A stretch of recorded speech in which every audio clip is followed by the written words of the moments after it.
안녕하세요. 저는 사회부 법조팀의 최윤경 기자입니다. 네, 저는 법조팀의 송우영 기자입니다. 같이 법원팀에서 일하고 있습니다. 먼저 양승태 전 대법원장이 1월 24일에 구속이 됐고요. 2월 11일에 기소가 됐어요. 네, 11일.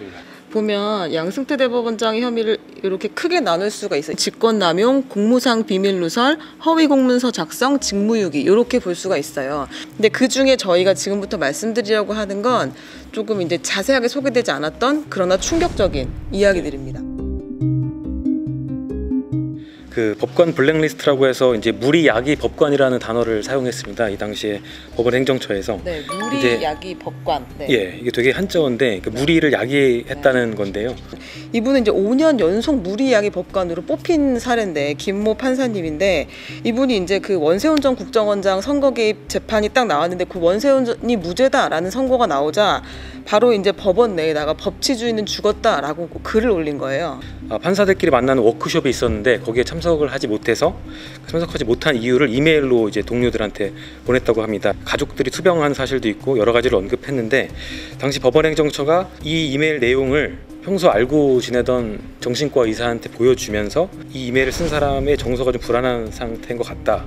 또 그 정신과 의사가 어떤 약물 같은 걸 복용하냐고 물어보니까 불안 장애를 치료하는 데 쓰는 리튬을 복용한 사실이 있다. 이제 이런 얘기를 했다는 게 검찰이 수사해서 밝혀낸 사실입니다. 근데 실제로는 이 법관이 리튬 같은 걸 복용한 적도 없고 정서적으로 문제가 있는 상황도 아니었다는 거죠. 이건 앞으로 물론 재판에서 더 따져봐야 하긴 하겠습니다만 이 판사는 무리야기 법관으로 분류가 돼서 인사 등급을 하로 받고 이후 문책성 인소 당한 걸로 검찰은 보고 있습니다. 행정처와 법원, 사법행정의 비판적인 판사들을 따로 분류를 한 거예요. 얘네들은 무리를 야기할 수 있는 애들이야, 위험한 법관이야 라고 리스트를 적어놓고 원세훈 무죄 판결을 강하게 비판을 했는데 그때부터 낙인이 찍힌 거죠. 그러니까 이렇게 법관들을 분류해서 그 사람들에게 불이익을 주는 일을 사법부에서 최고 수장이 했다는 건 굉장히 충격적인 일이다라는 게 저희가 본 공소장의 사실 중에 하나였고요. 또 그뿐 아니라 다른 판사들도 무리야기 법관에 이제 지목이 되면서 고생을 많이 했죠. 네, 맞습니다. 예를 들면은 뭐 대학교 때 학생회장 경력이 있다는 이유로 사법행정에 부정적인 시각을 갖고 있을 수 있다, 뭐 이런 가능성을 이제 언급을 하면서 그렇게 평가된 판사도 있었고요. 판사들이 만든 온라인 카페 중에 이게 이름도 특이한데 이판사판 야단 법석이라는 카페가 있었습니다. 이 판사들이 익명으로 여러 가지 글들을 올리는 카페였다고 합니다. 그러니까 법원에 대한, 법원의 행정에 대한 어떤 비판이나 이런 것들도 많이 있었을 텐데 2015년에 당시 법원행정처가 이 카페의 활동들을 보고 이 카페를 폐쇄할 방안을 검토하고 이 카페를 운영하는 사람의 법원장에게 이 운영자를 좀 면담을 해서 이런 활동들을 좀 하지 말라고 좀 설득을 해봐라, 뭐 이렇게 지시를 하고 한 그런 문건들도 발견이 됐습니다. 그러니까 법원 내 비판 여론을 되게 두렵게 생각했다는 걸 볼 수가 있어요. 여기서 보면 뭐 이런 것까지 했을까? 네. 근데 몰랐는데 이런 것까지 했나, 이런 것들이 많이 있는데, 또 하나는 그 헌법재판소장을 깎아내리는 기사를 이제 법원행정처가 대필했다는 의혹도 하나가 있는데요. 공소장에 담겼다고 해서 확실히 결론이 난 건 아니고 앞으로 재판에 가서 다투어 봐야 하긴 하는데, 야, 이런 것까지 정말 법원이 했단 말인가? 이거 조직적으로 위에서 지시로?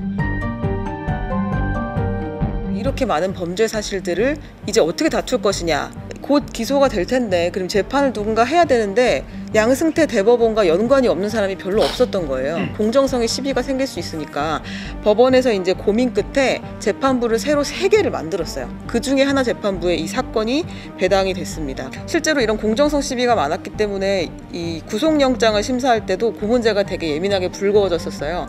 그래서 원래 서울중앙지법에 영장 전담하는 판사가 3명이었는데 그 사법농단 때문에 또 2명이 늘었어요. 그래서 영장 판사가 5명이 되는, 전 처음 봤거든요. 이걸 제가 재판부의 어떤 배당되는 것까지도 이제 화제가 될 정도로 어떤 초유의 사태라고 볼 수가 있는데, 그렇죠. 예, 앞으로도 이제 재판 일정이 결코 쉽지 않을 것 같아 보입니다. 사법농단 관련 기소된 4명 중에서 가장 먼저 재판을 받고 있는 이제 임종원 전 차장의 재판을 보면 조금 예상을 저희가 미리 해볼 수 있을 것 같은데요. 재판부가 주 4회 재판을 열겠다고 한 이런 방침, 그다음 기록이 너무 많다, 이런 이유 등을 들어서 임종원 전 차장의 변호를 맡았던 변호인들이 전부 다 사임을 하면서 재판이 한번 파행이 됐고 앞으로 다시 열리게 될 텐데, 임종원 전 차장 측 변호인 중에 한 명이 지금 기록이 너무 많아서 구치소에 넣을 공간이 없다, 이런 말을 하면서 이제 판사에게 어필을 했거든요.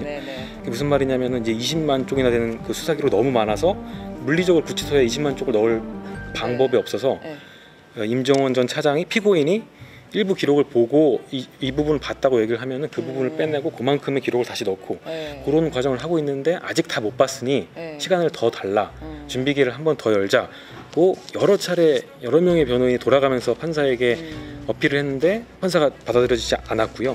일주일에 4번 재판이 왜 생겼냐면 구속기한인 6개월 안에 1심 재판을 다 끝내버리겠다라는 이제 생각이 있었기 때문이에요. 재판부 입장에서는. 이 재판을 방어하는 사람 입장에서는 사건 관련 기록이 20만 쪽이나 되는데 그걸 내가 봐야 나도 반박을 할 수 있을 거 아니냐, 요런 이제 고통들이 있었던 거예요. 양승태 전 대법원장도 비슷한 그 루트를 겪을 확률이 높아요. 왜냐하면 재판 기록이 방대해서 이런 부분을 가지고 계속 싸우다 보면 재판 시작 전까지도 기싸움이 상당히 오래될 거고, 제일 또 어려운 게 사실 그 재판부에서 겪는 고통이에요. 현직 판사들이 겪는 고통. 그 저희도 그렇지만 판사들도 이제 이게 재판 불신으로 이어질까를 가장 걱정하고 있는데요. 그러니까 최근에 만난 한 판사는 동료들 만났더니 재판장의 판결을 못 믿겠다고 하는 분위기가 판사인 자기가 느껴질 정도로 조금 분위기 달라진 것 같다, 이런 얘기를 하길래 자기는 아직 못 느껴봤지만 동료가 그런 얘기를 하니까 너무 걱정이 된다, 이런 얘기를 했는데 되게 와닿았습니다. 일반 사람들이, 시민 모두가 혹은 재판받는 사람들이 재판을 받아놓고도 야, 그거 판사가 달랐으면 결과가 달랐을 거야, 아니면 판사가 좀 치우쳐져 있어서 나에게 안 좋은 결론이 나왔어, 이렇게 생각하는 걸 가장 두려워하고 있었습니다. 그래서 그렇죠. 저는 이제 신뢰가 비용이라는 생각을 참 많이 하는데 이제는 재판을 하고 나서도 사람들이 믿지 못하는 상황이 됐다. 그건 우리 사회에서 되게 큰 문제인 것 같아요. 사법부 신뢰를 회복할 때까지 시간이 정말 많이 걸리지 않을까 하는.